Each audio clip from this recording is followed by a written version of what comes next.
Hello guys, my name is Ankit. I am from All Violet. So today's topic of discussion will be lockdown and its reopening. So is this reopening good or bad? What are the vices? What are the virtues? We are going to discuss about that. But just before starting, I just want to make it clear that I by no means portray any kind of hatred towards any political party, religion or individual. Whatever I am feeling myself and whatever I think is logical, I am sharing that. Okay. Just I would request everyone to, if you are watching this video, please watch full, not leave it midway. Okay, that's what I want to say. So let's start. Okay, so India is a country with lots of lung problems, and those problems includes inflammation, pollution related sensitivities, infections, asthma. Okay, people, they also have vices like they are smoking, and also there are polluted cities like, for example, Delhi. Okay, polluted city. So they are actually causing more and more lung problems. Okay, now why was lockdown implemented? People already, if you are following my channel, throughout, you know that why this lockdown was actually imposed. But the question is, now it is reopening, and it is reopening very much very much in force, in brute force. It is reopening, so it is good. Is it good or bad? That's the question. And the answer, which most of you will agree, is no, and it is actually not. Why? So let's go step by step. So this is a fact that India, particularly in West Bengal, is trying to follow a model which I will say Swedish model. So it is a Swedish model they are trying to follow, and that, is it good? Is the model good? Actually no, and also this model is not put to trial anywhere. Okay. So I don't think that we should follow this kind of model. Okay.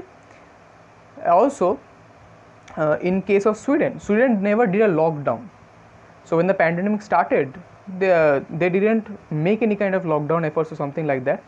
Not even using masks. Okay. So are they immune to the virus? Answer is big no. So they are having heavy death rates, and they are going for the concept of herd immunity right now. But the concept of herd immunity is entirely wrong. If you are a follower of this channel, you know that why it is wrong and why I stress that herd immunity is not going to save us. So it's a failure just because of this fact. Also, you have a virus which infects the upper respiratory tract. Okay, so this virus infects there. So, and also it also infects other cells. Okay, other cells in your body, it can infect them. Okay, so it will also ramp up your immune system by something like cytokine storm. If you are in this channel, you will know this. So this virus will actually use your own system to harm you. But is this virus, will this virus go if we open the lockdown? The answer is no. The only option that we have is vaccine, medicine or social distancing. Also, do not compare this virus with flu. It's a novel virus that world has never seen. Sweden has 10.1. So let's come to Sweden now. Okay, let's come to Sweden. So in case of Sweden, it has 10.1 million people, of which 170 died. Many are affected. And in case of Norway model, or just Norway and Denmark, which are closely situated beside Sweden, we find there are 5.4 and 5.8 million cases, people, of which 11 deaths. Only 11. And in case of Sweden, 10.1, 170 deaths. Statistical significance you can calculate. Okay. So if this model is not going to work, or I must say at this moment it is not significant, then why are we following it? I will not typically answer this question because it is out of the genre of this channel, and also you are brilliant, you can search it, and also it's kind of a political thing, so I will not go into it. But I will give you two alternative models that is actually going to work. Those two models are the Taiwan model and the Kerala model. As government is trying to follow some other countries' model, so we first discuss about the Taiwan model, and if we get time, we'll also discuss the Kerala model. So let's get into that. So in case of Taiwan, firstly, they have got a population of 24 million. Okay, and they have almost eradicated the whole virus.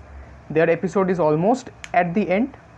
But I do acknowledge this fact that out of 24 million, they have only 6 deaths. The number is very, very, very less. 6 deaths only. Okay. So I will also acknowledge the fact that Taiwan is an island. I accept that, but Norway observed maximum infiltration of the virus due to flights only. Okay, and also in case of Taiwan it's the same. So why Taiwan revived so early with less casualties? The answer comes from their experience with 2003, not only 2003 actually, along with that 2009 also. 2003 there was a SARS outbreak, and 2009 there was swine flu. Okay, the favorite H1N1. So these things, these viral infections before, they have taught about the contact tracing effectively to the Taiwan. Now testing was another factor. Let's simplify. They made efficient quarantine zones and made almost double the amount of temporary hospitals and manufactured testing kits in lots of amount. And also from day one, they also increased, when they first heard about the cases that are coming from Wuhan, they first of all they banned all the international flights from other countries to Taiwan. Okay, and then they started ramping up the production of masks. Okay, the mask production per day, it was around 2.3 million. Okay, from initial date that was quite insignificant compared to 2.3 million. Okay, and also government invested on many other things for poor, like for food distribution. Marketplaces were actually closed. In case of India and many other countries, the marketplaces are open. You can go to marketplace and you can basically shop anything. But in case of this Taiwan model, they completely closed the market because they knew that from there the source will be maximum, the spreading source will be maximum. So they closed the market, and they did home delivery. Ration products were directly delivered to home, sometimes with the extra 1% or 2% charge, or sometimes they even didn't acknowledge that charge only. Also they launched the app, and also you have to register your name. Every citizen already registered their name in that app way before, during the 2003 SARS outbreak. So what happened is that they are actually tracing you by the GPS. Okay, so GPS was used. So how GPS was used? Basically you have an app and in your phone, and that app is well connected to the government, so that whenever you are moving somewhere, the government, okay, you can see it, right, government. So whenever suppose you are going out, you are meeting someone from any high risk zone, quarantine zone, or suppose red zone to any other zone, the government can track you. Okay, and they will essentially not allow this kind of movement. So that did a first job at controlling the pandemic over there. Okay, so this centralized app and also AI, artificial intelligence along with big data, also help to reduce this kind of disease spreading. Okay, also those who are living near the affected zones and those who have recovered along with them, they were also monitored by a website, or in this case, so what happened is that in those cases you have a platform, online platform, where we will write those who are recovered and those who are kind of affected, symptomatic, or they have just released from the hospital. They have to fill up that thing, that entire thing actually. Sorry, my camera was displaced because I am again using my Gadibuka technique. So you have to fill up that online website form. Okay, and in that form you have to write everything, your details. You have to write about where are you traveling, what your traveling history is, even if you are coming from international flight. Okay, you have to fill up that entire thing. You will then go through a health check, and after that health check you will be given a temporary wristband, which will actually help the government to track you, that what are you doing and where you are at the current position. Okay, and if you and they will alert the people nearby that this person has came back from an international flight or something like that, and the others must follow social distance in respect to that person. So this kind of innovative technology was used using AI and big data.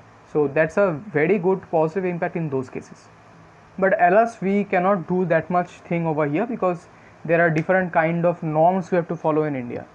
So we are reopening. Okay, it's not good to reopen right now, but I think I should give some tips that what you should follow while everything is reopening. So I will give you some points and you have to remember that. So first of all, reopening must be delayed. Okay, the first thing is that reopening must be delayed. By June or by July you cannot reopen like that. Okay, so it must be delayed by at least 1 to 2 months. Okay, or 1 month only, let's say 1 month only, but if it is 1 month then you have to work very effectively. But by that we need a lot of testing as well.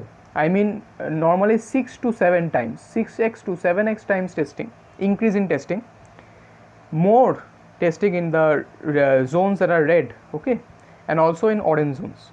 And we have to also make 4 to 5 other zones, quarantine zones or fields, large fields, which must be used in this case, or stadiums for example, which must be covered. The roof must be covered. There should be a roof, temporary roof, and they must be made. They must be made as a makeshift quarantine zones. So once that is done, start getting the asymptomatics and symptomatics tested. Those who are asymptomatics, they can remain at their home if they can follow all the norms about the social distancing and everything. If they cannot, take them to their those camping zones. And those are symptomatic, you should treat them in those quarantine zones, temporary quarantine zones, using different kind of instruments, and okay, also like respirators and that sort of thing. This is the first point. The second point is then is basically very simple. After that, we have to isolate. After isolation in those camps, in first point I have mentioned, we have to isolate, we have to sanitize the city, okay. So sanitation must start with the use of sodium hypochlorite, detergent and water, no kerosene please. And every railway platform to house and its front gates must be washed with this solution. In different cases, you can also use fire tankers for this purpose, and also some small motorized vehicles can be used for this kind of purposes. And after sanitation, you can definitely open. The third point is fairly straightforward and simple. That is, you have to provide sanitation kits. Those sanitation kits will contain soap, first of all 2 to 3 soap bars, along with 160 to 70 ml sanitizer, okay. Or you can make this kind of sanitizers which you can distribute, which I made at home. I made a video in this also, so you can check. It works very good, and I am using it. That's why it is a bit less right now. The next thing that we will be talking about is the food kit. So food kit, basically ration kits. Whoever needs food, you should provide them. The government has the duty to provide food to whoever is poor, and also those who are coming, the migrant workers for example, they must also be sanitized, and if they are not having their own homes, you can take them to the fields for quarantining them. And also you should give them food if they are having homes, and sanitation kit as well. So that's the third point for this. So the fourth point is kind of a repeat, you can say, but school, offices and chambers, courtroom, communal toilets and sulabh shauchalays and their surroundings, they must be sanitized using the same formula I mentioned at point number 2, okay. So it must be done. And along with this, there is another point, fifth point, and that point is fairly simple. That is, limit the trains to carry a stipulated amount of people, and there should be police guards in every bogie. Buses should run carrying half the passenger strength, and as they are already increasing the fare, it will do no harm to them, I believe. Office and school timings, they must be flexible, starting from 12 p.m. to end at 6 p.m. so that everyone gets out at as early as 7 a.m. in the morning, and so they can reach by 12 p.m. And also in morning, when the things are closing, the office and schools are closing or the colleges are closing, they can be closed by 6 p.m. so that the person who is returning back to their home can reach by 10 p.m. or suppose in some case midnight. It's a sacrifice we have to make time wise and also journey wise or effort wise, but that we have to make, okay. So I may not be correct in this point, but my main point is that flexible timing for all, that should be determined. The sixth point is simple and fair, straightforward, okay, and that is, no one should be allowed to enter the school or college or office premises if they are do not having 30 ml sanitizer at least, or a sanitizer bottle, soap paper, face mask, one and one extra, okay. So face mask one he should wear, plus he should have one extra, okay, in case he loses the first one or somehow that thing is torn away or something like that. So you should carry one extra. Gloves, any quality but not cotton, but this glove is optional because gloves, it can actually help in spreading the infection, so you can use your normal hands, but you have to sanitize properly, you can, in every 20 and 60 minutes, something like that. The seventh point is a bit controversial, but an app must be developed for GPS tracking all present in the high risk zones, and those who do not have those technologies, okay, will be controlled by the police officers and local party or government individuals who are there. They must have a brief record of their movement, those who are not involved in the app, their movement, and they must have a weekly testing for those in the red and orange zones as well. So this must be monitored by the government or the party members. The eighth zone is also simple. Open all the factories in green zones with full strength. and also if possible you can also open other shops and markets as well, okay, but you have to restrict the movement of people from red zones to other zones. So this you have to follow in this case. In countries like India, religion is a sentiment particularly. So religious places should be closed and should be only open when the area shows almost no case increment, and that should be monitored by the individuals who are running that institution or the religious place, okay. If they are finding that there is no increment, then they can open, and before opening they have to submit a letter to the government showing that what kind of increment they are facing, or if they are having a stagnancy in their increment cases, okay. So religion a bit later, not right now. 10th point, people must follow social distancing. Parks will be opened, okay, but they also must follow social distancing, and before the entrance to the park or anything like that, sanitization is must. That's it. Point number 11 is simple. I think they are actually following it right now. All offices must have soap or liquid hand wash ready at their entrance, okay. So it's a fairly simple point which I think they are following already. Also weekly special RAPD test, rapid test must be done, and when positive must be referred to 2 simultaneous RT-PCR screenings, keeping a gap of 7 days between them. So whoever is getting positive in the RAPD, they must be taken for RT-PCR tests for 2 times. Number 13, so good practices must be followed. Coughing, sneezing or any discharge of bodily fluids must be dealt with accordingly, and we need rapid response team to get to us as soon as someone develops symptoms, or we also need mobile response units for that. Now if there is any second outbreak, GPS contact tracing will help focus the person and take along with the other persons who may face the risk because of the person who has got infected again, okay. So GPS tracking must be mandatory after this. Number 15, if the government is decentralized, then the government at the core must provide funds, foods and necessities. So if we follow all these things, criteria, we will be able to open by 1st August at last by 1st August we will be able to open, depending on the efficiency of performing these steps which I have already mentioned in my video, okay. So these things we must do accordingly. Just a brief glimpse into the life after COVID-19. So after this COVID-19 pandemic that has crunched the entire world, the post scenario is not good, because we have to take masks at all the time, we have to practice good sanitation measures, okay, and also we have to maintain social distancing for a long time, suppose for at least 2022 or something like that. Even the Google offices, they have said for Google and many other companies that you don't have to come to the office, you can do it from home up to 2021, okay. So this kind of a scenario, I will make a video on that, but the main thing is that you have to maintain this kind of social distancing and everything which I have mentioned in my video, okay. And also please stay safe. If you like this video or dislike this video, it's completely up to you. Whatever I came to my mind, I just showed you that. So please subscribe to my channel. If you like this video, then please like it, and also share this video among with your friends, okay. Your sharing matters a lot to me, so please share. And also if you are finding these things useful, then please follow my channels and other videos that are in COVID-19 in my coronavirus outbreak playlist, okay. So you can follow that, and please subscribe if you like this video. Thank you. Mall Biolect is out. Bye.